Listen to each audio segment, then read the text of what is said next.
Many thanks, Sally. Good afternoon, everybody. My name is Louise Drew. I'm a real estate lawyer, sadly, so I apologise now in advance for that fact. But I have specialised in housing for registered providers and for retirement living providers since the very early stages of my career, starting back in the late 1990s. I'm here to both chair and to present to you for 10 minutes. I'll be taking the first slot. And then we're going to be followed by Simon and then by Barbara. I'm just going to hand over to Simon, followed by Barbara, just to do a very brief introduction to themselves before we get things moving. So, Simon, do you want to just tell us a little bit about yourself, please?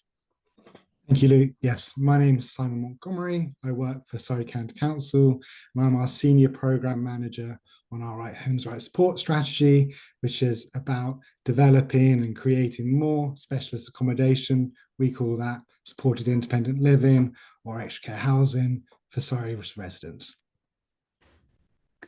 Thank you. And Barbara? Hello, hi. My name is Barbara Clarence. I work for Atkins Realis, and my focus is in residential and specialist living, amongst other things in social infrastructure. I'm an architect by background, and I will tell you a little bit more about this one scheme from the architect's point of view. Thank you. Many thanks. Okay, so good start. We're starting about 5 minutes early, so we might be able, depending on questions, to let people go a bit earlier this evening. But anyway, I will crack on. Sally, if you wouldn't mind just bringing up my slides for me.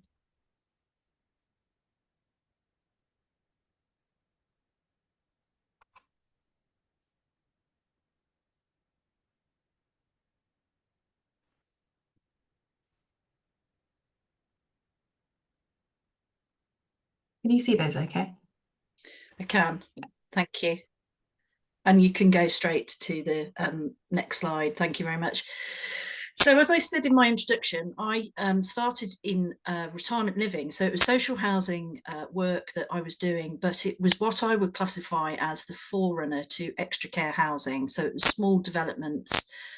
They weren't sheltered. They did have communal spaces that were used by the community, and they were buildings that were probably somewhere between 30 to 65 units at a time, a few bungalow sites, but also predominantly flats. So I think unusually for somebody that works predominantly in the residential work area as a lawyer, I have undertaken a lot of leasehold, so a phenomenal amount of leasehold. And I'm going to touch on that during this my presentation. But the things that came to me when Jeremy first asked me to talk was just around the struggle that we've got with bringing a retirement living product to market. And I chose that word specifically because at the end of the day, from a developer's perspective, that is what is being built, but it is also very much around the home and the housing that is being built, that is there to support people over the age of 50. Now, I have also done a lot of research in this area. At my former firm, Shakespeare Martineau, we produced a white paper report called Moving On. This was a report that did quite a large amount of consumer research, asking people over the age of 50 a number of questions around their view on what retirement housing was, their view on whether or not they felt it was something suitable for them. Their understanding was what we were trying to test to see what the public understood. And it became very apparent during this research that retirement living is very much a misunderstood form of housing in this country.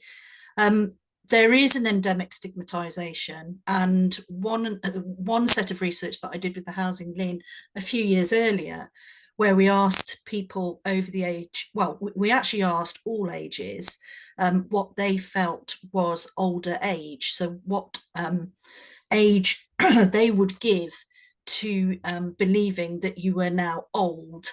And interestingly, from the age of 30 onwards, everybody that answered that question, we could work out, was effectively saying that an older person was about 20 years older than themselves. So there is a denial in this country about aging, and there is a misunderstanding about what actually older means. Now, the research that I mentioned shows that 59% of people over the age of 50 have no plan around right sizing and moving into a home that is going to be much more suitable for them as their health and well-being becomes more problematic. And therefore, we are living in a market where the majority of people, if they move because they are in a crisis. And the difficulty that I've seen there, because obviously predominantly I've done significant numbers of sales of retirement housing as well as rentals, is that the country doesn't have the infrastructure in order to help people move. And they get to a point in life where it just becomes too problematic and too much of a huge thing to do. And as a result, in this country, whilst there isn't therefore the demand because of it being misunderstood, there's also a situation where it's not being built, and so people are aging at home. We all know that aging at home leads to a lot of isolation. It leads to the home being unsuitable, trips, falls, and a massive problem with the NHS being called upon to help people that, if they had been living in a more suitable type of home, would probably have managed to stay out of hospital. The report also indicated that affluence increases the likelihood of people being able to right size. So when we asked people over the age of 50 the question about whether or not they were likely to right size, 49% were considering it, whereas 64% of people that were living in social rented stock at the time said that they would never move from their home. Sally, next slide, please. So these are just a few of the statistics that came out of the report. And there is this terrible confusion with care homes and what later living actually is. And staggeringly, when we asked the question whether they thought that later living would be something they would consider, 26% of those who were asked said that they felt it was unaffordable for them. 25% thought they'd lose their independence, which is quite incredible given the fact that these retirement developments are built for community in mind, to actually increase the number of friends, increase the amount that you do with others outside of your home. 19% thought they'd experience even greater isolation, and this flies in the face of all the research that's been done around the benefits of retirement living. And then in this country, we have the major problem, and if any of you have heard me speak before, my rant about the name confusion and the fact that because we don't have a Retirement Living Act, and because nothing has been set up from central government around what retirement and that experience should be, we have a lot of developers who are calling it lots of different names. They're using it as a marketing tool, and as a result, we've had significant numbers of different names used by different providers that is just confusing people even more because there's no consistency in the name. Next slide, please, Sally. So I was asked to talk about effective market engagement, and I just wanted to look at the actual homes that are being built and where I've seen it done really well and that the product or the home has sold quickly. Providers need to think about the product very carefully. I'm sure Barbara will have some thoughts on this as an architect, especially around the concept side of things. And for people to also think about who does it actually suit, because there isn't a one-size-fits-all solution here. And some people will want to be living in a scheme with a very active community, and some people won't want that because they've never lived that way in the past. So they're not going to change now. But understanding what it is absolutely crucial to the end user.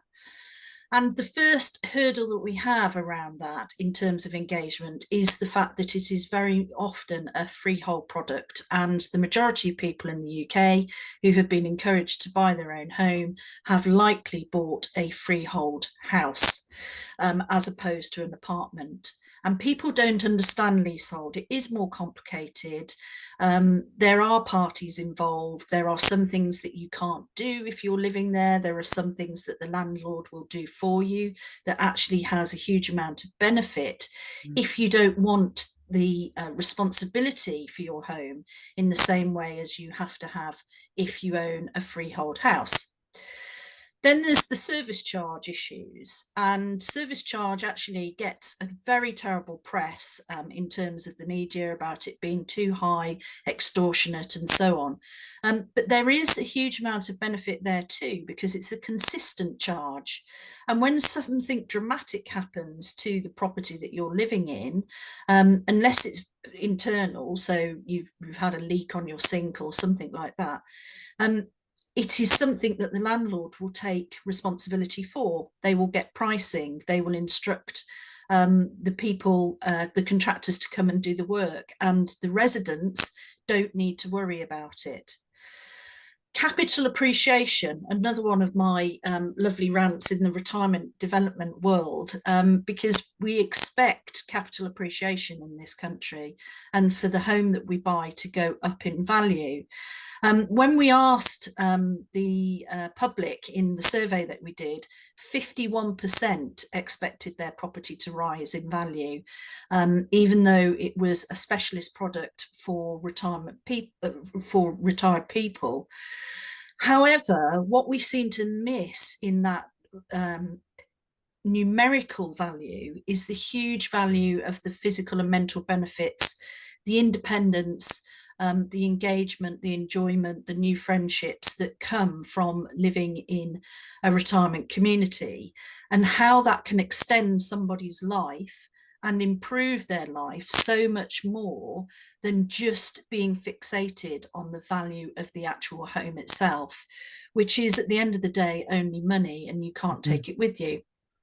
The other point is around the robust lifestyle amenities that a lot of these retirement schemes now have, and how much enjoyment can be got from those, and how that benefit is actually marketed. Then we have, who are you selling or renting to? So if you're trying to engage with people to actually purchase into a retirement scheme, who is actually doing the selling? First of all, have you got the right people? Have you got the right age group of person that's actually seeking to try and sell the home to your mum or your dad or whoever it might be? You also have to sell to the family, because this is not just an estate agent's purchase. It's very much around ensuring that the family are engaged, that the family understand what it is that their parents might be moving into. And also we have the issue around the planning use class, which we hear over and over again in this sector. And should it have its own planning use class, or should there just be a situation where a greater number of homes are built that have got better mobility in mind? Next slide, Sally. And then I pulled out the influencing factors that I've seen as part of the process of engaging with people or reservists that might want to move into a home, whether or not that be because they're purchasing or they're going to rent. The family is a huge influencing factor, as I've already said, affluence as well. Mobility and general health. The majority of these schemes tend to be for independent living. And therefore you have to have a level of good health in order to actually qualify to move in. Bereavement is a big influencing factor. Often if someone has just lost a partner, that's when they may well consider a move, because they don't want to be living on their own. Gender is an interesting one. So in the survey that we did, we actually asked and could differentiate between men and women over 2 questions. One question was whether or not they wanted to be located near to their family. And interestingly, women, 53% of women said that they wanted to live near their family, but only 34% of men wanted to live near their family. And then also on the question over whether or not they wanted a spare bedroom or a dining room or some sort of space to kind of socialize, women said that 49% of women said that they wanted that within their new home, but only 35% of men saw that as a benefit. So when you're marketing to different genders, obviously it's important to bear the different influencing factors in mind. Then there's things like the prior experience. So does the developer actually or the operator offer a club membership, so you can actually go and use the gym in advance, meet people there, and then actually you might feel like you want to have a look around one of the show homes. Some of the developers offer a try before you buy, so you can actually move in for a couple of days and see what you think. And then others I've known have had huge successes with early community engagement. So friends of the village that come together when the planning application is going on or is going in, where people are already on the hook and are quite excited about what might be built and are looking to buy into it. And they bring people together for social events and things like that. So they actually make friends before they move in. And then clear and transparent legal documents. This is so important. The legal documents, as I've already said, are complex because it's leasehold. But using things like an easy read guide to the lease, explaining fully and openly and giving a really good understanding to the potential buyer as to how the scheme will run, who's obligated to do what is very important. And then finally, because I've had recent experience of this on transactions, and I have actually throughout my whole career working in retirement, for some bizarre unknown reason, the legal advisors, not always, but are often very suspicious of the landlord and the landlord's intentions at these developments. And I had an inquiry only last week from a solicitor where the inquiry was unrelated to the comment that was made, but basically accused my client of charging astronomical amounts in service charge. Now, that's not a legal opinion. That is his opinion that he is subjecting his clients to, because for some bizarre reason, he wouldn't want to move into the development, which is fine, but he's actually influencing his client because he doesn't himself personally like the product. Next slide, Sally. And then just to finish off, I thought I would type into AI the impact of the wonderful Thursday Murder Club film that's come out. I, for one, have read all 4 of the first books. I've got the 5th to read. And it's very interesting how the commentary seems to confirm that now that Cooper's Chase Village has turned into a reality, I know it's a film, but has become real to people, the actual benefits that has brought to others that were possibly thinking of retirement, but actually had a misconception that it was some form of care home. And I know from talking to some of my clients that they are saying that people are now coming to them. They've seen the film, they understand more about what can happen, not the murders, of course, we hope that doesn't happen, but they can see the friendships, the community engagement. Next slide, Sally. And normalizing, this is the really important one, actually normalizing the lifestyle of living in a retirement scheme with others.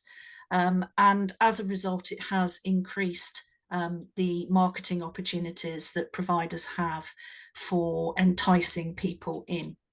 So that's the end of my slides.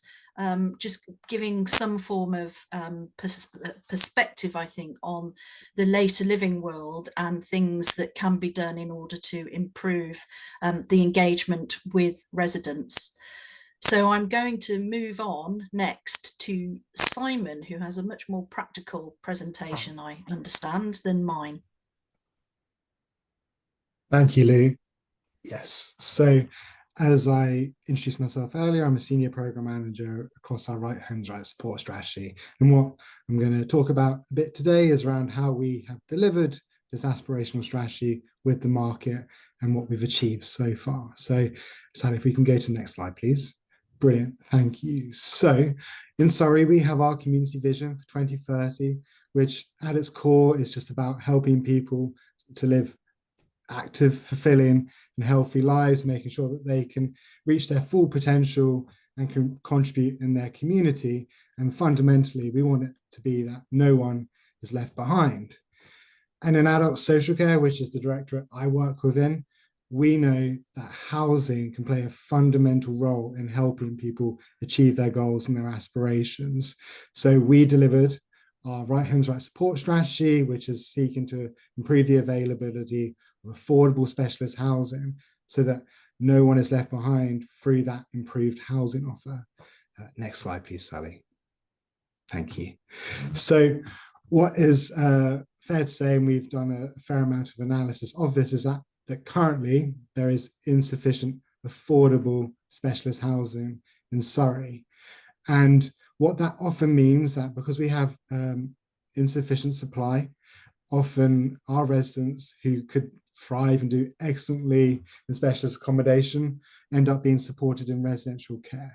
So what we wanted to do and what we have done is created some programs to increase that availability of both extra care housing and our supported independent living, which is for working age adults. So we did some thorough analysis and we have some incredible data analysts in our team, and they were able to model our demand and our need. And by 2030 in extra housing, we projected a deficit of the region of 850 units. And then for supported independent living for people with learning disabilities or autistic people, we set a target where we wanted to reduce the numbers of people in residential care by 40–50%. And we've for our mental health clients, we've identified that there's a deficit in demand and that there will be an increase of circa 475 residents. And the reason why this is really important is that we, with the market, want to demonstrate that there is a demand for these services. If we're going to encourage the market to provide more of this type of accommodation, we need to really make it clear to them that there is that market and there is that need so they can move their models with us. So next slide, please. Thank you.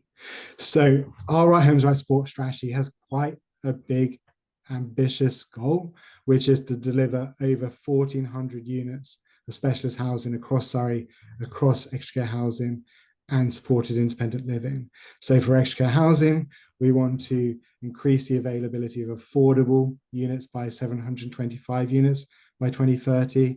And for people with learning disabilities and autistic people in our supported independent living program, that will be in the region of 500 units that we want to increase in the Surrey market. And then finally, for people with mental health needs, we set an ambition to provide at least a further 185 units of supported independent living. So this demonstrates that we've got a good understanding of our demand, and we've also set clear targets and clear ambitions that the market can hopefully respond to with us. If we can go on to the next slide, please, Sally. So how do we want to start really delivering and creating this specialist housing in the market? Well, fundamentally, we want to go on this journey with the market. This is a long-term endeavor, and there's not just one size fits all. There are multiple different ways in which we've encouraged and supported the development of specialist housing in Surrey. So, for instance, with our supported independent living for people with learning disabilities and autistic people, we've actually used our own land on our own capital finance, and we are developing on that ourselves, and I think this will come up in later discussions as well. We've also done formal council-led tenders to develop properties on council-owned land. So our affordable extra care housing programme has taken that approach, and in that we've got delivery partners to deliver across 8 sites across Surrey. And then we've also done more typical commissioning activity with the market, where our commissioners have worked closely with the existing care and support market in Surrey and with the existing residential care home market to get them to update their business models, to work to a different way of delivering care and support and transform those models into supported independent living. And we've also done that via implementing our dynamic purchasing system as well. So we've taken kind of structural approaches, we've taken partnership approaches, we've worked with the market, with our demand, with our needs analysis, and shared market position statements, so that the market can really understand where our need is and where our areas of priority are. And then just to reinforce that point, we must really work in partnership to deliver this. This is not something that any one part of the housing market can respond to on their own. It's about working with the market and listening. And through our market engagement, we listen to our housing providers and our care providers and help use that engagement to tailor our approaches. So I can give an example for our extra care housing programme. Some of the feedback from the market was that we should de-risk the sites and secure outline planning. We took that feedback and engagement on board, and we did that, and that supported our development process. So if we go on to the next slide, please. Thanks, Sally.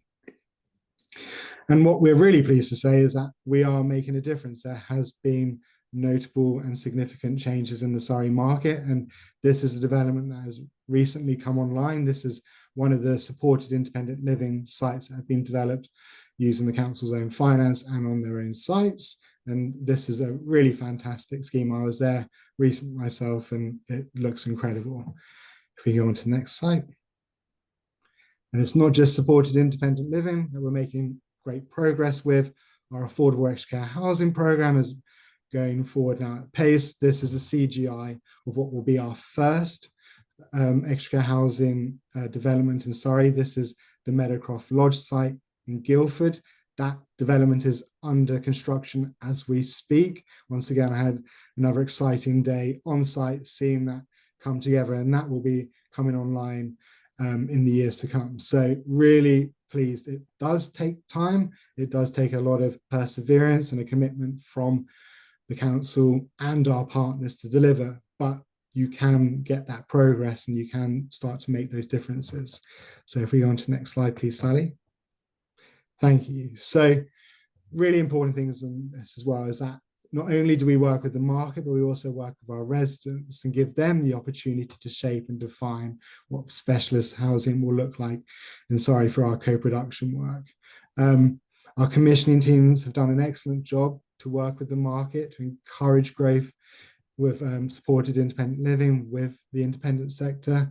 And to date, we have reduced the number of people living in residential care with learning disabilities and or autistic people by 34% from our original goal. So that is notable and significant, and we're really pleased to see that, because not only are we giving people a better opportunity, they're having things that maybe they wouldn't have been able to experience in a different setting. So we are very pleased about that. So as you can see, we've just opened our first supported independent living at Hawley, and we've got 2 further developments coming online as well. So they will be coming online over the course of the next few months into the start of 2026. And we're really pleased about that first one for extra housing, which is under construction as we speak, and there are further 7 sites in the pipeline. So a lot of progress, and as I'm sure many people on this call know, these projects, this work doesn't happen overnight. It takes time, it takes commitment from a number of parties to make happen. But when you do have that commitment and that ongoing determination, you can make a big difference. And we're really pleased to start seeing that many of these new developments are taking shape, and they will be making a huge impact for our residents over the coming years. Thank you. Thank you, Simon. So Barbara, I know you're slightly related in terms of Yes. working quite closely with Simon, or certainly Simon's council. So can we come on to your slides, please? Yes, thank you. They're coming through. Thank you very much. Good afternoon, everyone. I've got the pleasure to put a spotlight on the supported independent living scheme in Hawley and share the story. At Atkins Realis, we're very proud to be working in close partnership with Surrey County Council, delivering the adult social care portfolio, which encompasses extra care, respite care, supported independent living schemes, and care homes. The Wholly Supported Independent Living Project is one of the first ones to reach completion, alongside Emily Lodge in Woking, a respite care home. The success is the result of exceptional collaboration between Surrey County Council's team, Val Williams, Northcote Construction, and Atkins Realis multidisciplinary team, who together brought this vision to life. Next slide. Thank you. So this project is about far more than bricks and mortar. It's about creating homes and sanctuaries for adults with learning disabilities and autistic people. Places where independence, dignity, and community truly coexist. Working hand in hand with Surrey County Council, their occupational therapists and non-commissioners, we've developed a brief that put residents' needs at the heart of every decision. Our goal was simple but powerful: to create a space that feels safe, flexible, and personal, where people can live independently, connect with others, and truly thrive. Next slide. Surrey County Council chose this location in Hawley with great care. The former library site in central Hawley offers a calm and familiar setting close to the town centre, providing easy access to local amenities and transport and community services. The design was developed to integrate seamlessly with the surrounding neighborhood and complementing its residential character while meeting every element of the brief. The same design philosophy has been applied to other schemes in Cobham, in the former Cobham hostel site, and in Byfleet, in the former Manor School site. And we didn't stop there. Landscaping plays a key role across all projects, with carefully planned gardens and green spaces that promote well-being, connection, and biodiversity. Next slide. For those who need a little more support within a shared environment, we've designed 2 family-style townhouses. Each includes 5 ensuite bedrooms, creating a warm and homely atmosphere. Spacious kitchens and living rooms on the ground floor open onto the south-facing terrace you can see here on the picture, and garden, encouraging social interaction and flexible care. A carer is always in attendance, ensuring that residents have access to support whenever they need it, while still enjoying the privacy in their own rooms and the benefits of communal spaces that foster connection and a sense of belonging. Next slide, please. Thank you. It's just another view of the next slide. Thank you. For adults with learning difficulties and autistic people who can live with greater autonomy. We created 6 self-contained apartments, each designed for comfort, independence, and genuine sense of home. The apartments feature dual aspect layouts to maximize daylight and views, whilst respecting the proportions of the windows to be not too overbearing for some individuals. And the building's form takes inspirations from the traditional terrace proportions, given it a welcoming, familiar feel. The layout, coined by Carol Bell back in the day when we designed it as the cloverleaf, creates a strong visual and physical connection to nature, with each apartment enjoying a private balcony and a terrace that promotes calm and well-being. That is not a standard approach, I have to say, to provide a balcony for residents and a terrace, which is truly luxury here on this scheme. A shared living room on the ground floor offers space for residents to come together, balancing independence with community.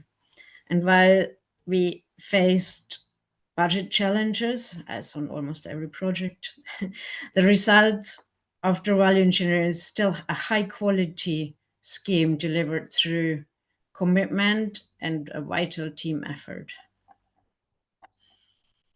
Next slide. The landscape design has been carefully crafted to create a safe, welcoming environment for adults with learning difficulties and autistic people. Every detail contributes to a rich sensory experience through varied textures, colors, and gentle sounds, while maintaining safety with non-toxic planting and hazard-free layout. Nature plays a vital role in well-being. So the sensory gardens feature pergolas for shade and a loop walk for gentle exercise and an activity lawn for Tai Chi or outdoor events. Allotments encouraging gardening, skill building, and friendship, while hedgerows, wildflower meadows, and bat and bird boxes support biodiversity and create calming habitats. Also, community spaces with shady benches invite socializing and inclusivity. By blending the accessibility with the tranquility, the design nurtures the confidence, creativity, and well-being, offering a setting that is both inspiring and restorative. Next slide.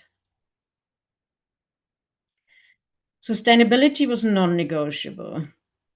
We took a fabric-first, all-electric approach to cut energy demand and emissions, and PV panels provide renewable power, lowering costs and carbon footprint. The permeable paving manages surface water, and the scheme is low maintenance, durable, and adaptable. Working with Surrey County Council, we followed their strict tree policy. Every tree was carefully reviewed and achieved biodiversity net gain, enhancing habitats and ecological value across the site. The design materials focused on simplicity, warmth, and longevity. A palette of brick, timber, and metal that's robust yet welcoming, balancing practicality with comfort and care. Next slide. Into the next. Finally, the most important part of this project is its social impact. By creating homes for people with special needs within familiar neighborhoods, we help preserve community ties, reduce isolation, and ensure that residents can stay close to family and friends. At the same time, they can enjoy great autonomy and integrated care whenever needed. From an architect's perspective, seeing how these spaces allow residents, families, and carers alike to truly thrive and seeing the smiles on their faces is deeply rewarding. We design the places for people and wholly supported independent living delivers far more than housing. It offers continuity, dignity, and choice. But above all, it delivers a lasting social impact. It strengthens the community and transforms lives. Next slide. So in summary, Wholly is a model of inclusion, sustainability, and care. It's a place where independence is respected, community is embraced, and nature is celebrated. Thank you for joining me on this journey today. Thank you, Barbara. Right, we're going to get swiftly on because we have got lots of really good questions. I'm going to turn first to what I think everyone is wondering, and it's probably for you, Simon, but a couple of people have alluded to this. How is it being financed? Because it's such a great scheme, and the others that you're in transit with as well. So can you give us a flavour of how it's being paid for? Yeah, so in Surrey, the supported independent living program sits within our large scale capital program. So there's a big capital works program. So this has been funded directly from our own capital budget. Obviously, we needed to pull together a business case that would justify that funding, and over the life cycle of the development, it will pay itself back from the financial benefits that we're hoping to achieve. So in terms of extra care housing, can't go into necessarily the specific details of that, but that was a tendering opportunity that went out on a design, build, finance, and operate model, and that was the approach for those sites. So, thank you very much. Now I'm going to turn, I'm just going to say to people, could you possibly, because you just make my job a little easier, make sure that your questions go into the Q&A and not in the chat box, but it's fine, I will cover off as many as I possibly can. So I'm going to pop into, sometimes struggling, hold on 2 seconds, flitting from one to the other. I'm going to go to Julienne's first question, which was, because you're doing predominantly so much kind of like new stuff, where do you sit around allowing people to remain in their own homes, bearing in mind that the stats that we got indicated that 64% of people living in social rent that were over the age of 70 weren't intending to move? yeah, so Surrey County Council, obviously, this is one part of our transformation journey, supporting people into their specialist accommodation, but we do have aspirations, and we do work with residents to help them remain in their own accommodation where they can. We've got a technology-enabled care strategy. We obviously have good home-based care commission strategies in place as well. So we are, the key is to focus on the needs of those individuals and support them into the appropriate accommodation, and if it's suitable and appropriate for them to remain in their accommodation, we'll build those tools around them. So there is a wider adults transformation journey, of which the specialist housing is one element. Thank you. Right, the next one that I think is really important from my perspective is what is being done, Barbara, Simon, that you're building in Surrey is fabulous. How do we help people more nationally actually do this as well? Barbara, can I drop that into you first to start? Well, how do I answer this? So I think the aspirations and probably the inspiration might be there. And I'm sure Simon is happy to share the further story on that, to encourage the wider national and county council to follow in that footsteps. I think it provides, from a design point of view, we can create a approach that helps the county councils to provide a more efficient approach on design across the board. So we have created typologies, for example, for the independent living schemes, and we have created typologies for the extra care schemes, and a certain design guide to follow and approach. From an architectural and designer side, that is how we can help and support to structure it and potentially streamline it. Because I think the challenge is there, how do you, on the one side, it's the funding. How do you secure the funding and work with the delivery partners on that? And on the other hand, it is how do you organize the efforts internally, and the team and the resources are very limited, I would assume. Simon, I don't know if you want to come in on that. Yeah, so Lou, is okay to come in and just give some recommendations? Absolutely. So I think it's fair to say that we're not the first local authority to go on this journey. So what we did is we also reached out to other local authorities that have worked on supported living and have worked on extra care housing, and took the learning from others and then thought about how we could apply that in Surrey. I think one of the big things that I've noticed in the delivery of this strategy is just remaining to stay the course. You know, these are programs that take a while to come to fruition. They have a significant amount of governance to go through. And I think what we did is we focused on doing some good demand analysis and really understanding our market, understanding our needs, understanding what we have to offer and where those how far we can go with that. But then also just being really clear on our target and our ambition, and being open and willing to take on that market engagement and listen to those providers. But I do think understanding your demand, setting a target, and really getting the organization to back that target and support that target in delivery does make a difference. And understand that, you know, this program is a program that is at least 5 years old now, if not longer.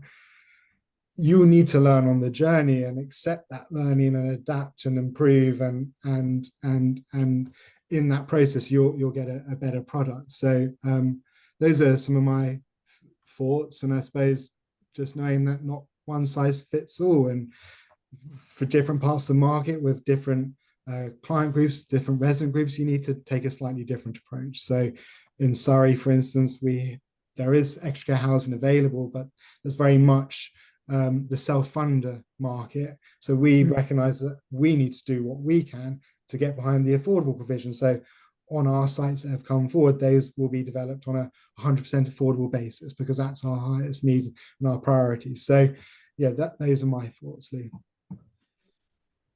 Thank you. We've got loads of questions. We're not going to get through all of them. So I think, Sally, I'm right in saying that some of these can be answered offline after the event. So we will come back to you. We've got 10 minutes. I'm going to do one that Jill has asked me, which is around my view on the buyback and the service charge issue. It's an interesting one, isn't it? I see properties that are probate properties that have been left when somebody has passed away.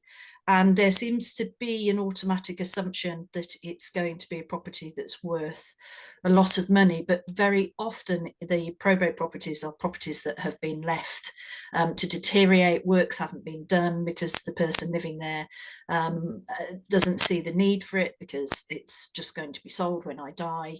That kind of that's a consistent attitude to people as they age.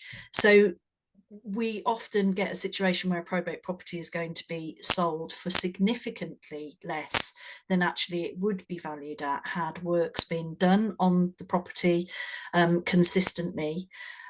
So you have to, I think, put the cost of the service charge whilst a retirement flat is, say, on the market, against the amount of capital value you might end up deducting through a probate property that's got structural works, needs a new roof, the windows are now tatty, and that sort of thing. So for me, it's about the perspective.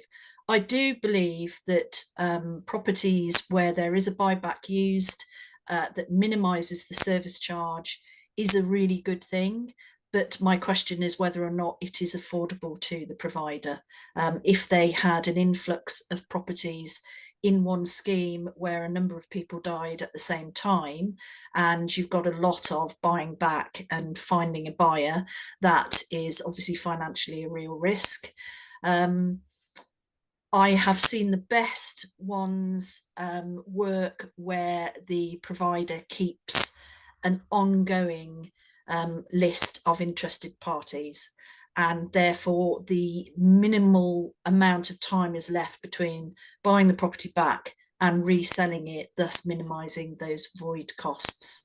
And that model works really well. A lot of providers, they sell it for the first time, and although they continue to operate, they are not involved in the sale process. And I think, I mean, I've been advising landlords who've got real issues on resales because the properties haven't been kept up to spec. They are just using the family of the deceased is just using an ordinary estate agent.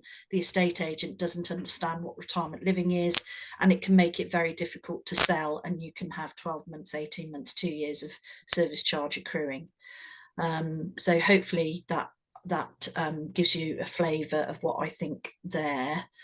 I am now going to come on to Duncan's question, again potentially one for Simon. He's got outline permission for 1,500 units. 175 will be for extra care affordable homes, struggling to find a housing association that wants to take the affordable homes. I know from my own practice that specialist extra care really doesn't seem to be the flavour of the month, with cash being so strapped for housing associations, and they're obviously spending on their retrofit programs, damp and mold, and all the other things that are troubling housing associations right now. Have you got any, and thank you Steph for reaching out to Duncan there as well, but Simon, have you got any kind of view on how Duncan might be able to get a housing association on the hook? Yeah, to be honest, it's quite a different model from what we're doing in Surrey County Council. I just want to credit Duncan for getting outline planning permission on a 1,500 unit development. I mean, that's very impressive in its own right.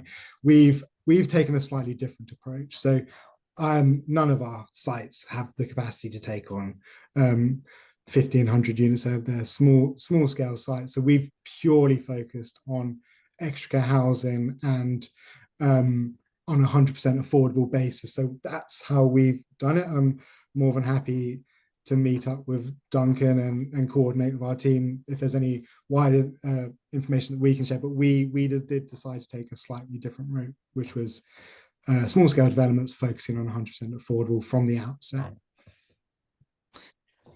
Thank you. Next, sorry Simon, they're all geared towards you. It's around land. So Samantha has asked, generally is the land all owned by the council, or is it a mix? So in other words, basically, have you had to buy any to help make this work? Yes, so these are council owned sites. So the 3 sporting living sites, council owned, and so is the extra care housing sites.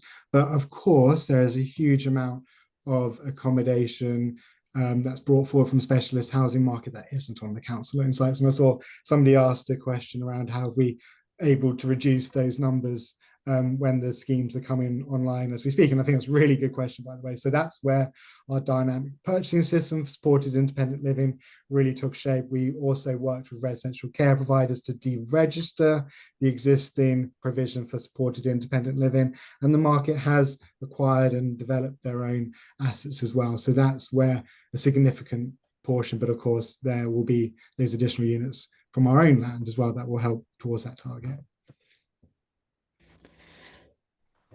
So an interesting one from Stephanie here. As a social housing provider for independent living schemes, often the understanding of staff within local authorities is getting them used to the terminology. Because I always argue that the terminology, regardless of who you work for, the public have a view of what retirement living is, and it tends to be care, not actually independent living. So how are you educating your own organisations on the difference, particularly from an allocations perspective? Yeah, I really, oh, sorry. God, no, I was going to say, Barbara, I mean, obviously you also work in this specialist sector, but the understanding potentially is better because you work in it, you're immersed in it. Yes, I'm trying to answer it, but it might again go to Simon. All of the questions are geared to Simon. So all I can say is that the challenge is to actually attract the staff to work in that sector. And one of the things we have considered from the start is also is the staff within the schemes we have designed. And that is quite important to understand as well, because we talk about the residents and the people we build for, but what's hugely important is the staff who actually care for them, who have got incredible skills and patience as well to work in this sector. So that is very important to bring them on board and design the space also with them, for them, in a way. Really good point. Yeah. So, and that is across the board. That's independent living, and that's also for the other schemes like care homes, especially as well, and retirement living as well. So in the care space, it's quite important. In terms of the terminologies and how to educate the staff, I might pass that on to Simon, and it's probably one for the commissioners who work very closely with the team there as well. Over to you, Simon. We'll make this the last one, I'm afraid, everybody. Okay, thank you. Well, I agree with a lot of what Barbara said, really, which is the key is to get all the staff or the staff groups behind these strategies from the outset, from the beginning. And we are lucky enough to deliver this as a large-scale transformation program. So I work closely with commissioners, I work closely with operational colleagues. So everyone owns it and everyone understands it. And I think the joy of that is when colleagues go off into their individual team meetings, they can discuss it with their colleagues in language that works for them. So you don't need to worry too much about what the specific name is or the definition is, as long as the people can understand what that means and help others understand that. So I think that's a really important point. But also going back to Barbara's point, which I've noted with my colleagues, is actually the most energizing form and the most important feedback is actually from our residents and from their families and from their carers. So with our original program, we actually called it the Independent Living Program. And actually a lot of the feedback from our residents and their families was there was concerns that they would be left to live independently.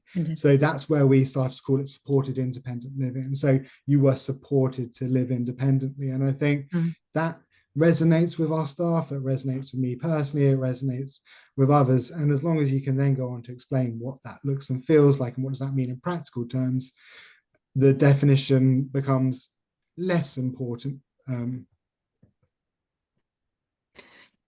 It's really difficult, isn't it? Because at the end of the day, everybody is an individual and everybody is going to age in a different way with a different view. And we're trying to kind of find some sort of belt and braces approach that will suit everybody. And it's just not possible. I mean, there's some research out there that's indicated that the view of people in an extra care retirement scheme around the sense of community is completely different depending on whether or not you're in a social rent tenancy, which is the same flat as somebody that's purchased either shared ownership or on an outright basis. And the tenants tend to want the community in, and the people that have bought want the community out because they see it as their home and they don't want to bring people in. So it has so many layers of the onion that makes it just really difficult to design something. And that's why I said at the very beginning, there is definitely no one size fits all, and we need to be doing all of it. So on that, 1 minute over. We could have gone on for ages. thank you very much to Barbara and to Simon. Thank you, Sally, behind the scenes. Thank you to all of you that joined us today. I hope you have learned something from it and have a very good evening. Thank you. Thank you very much.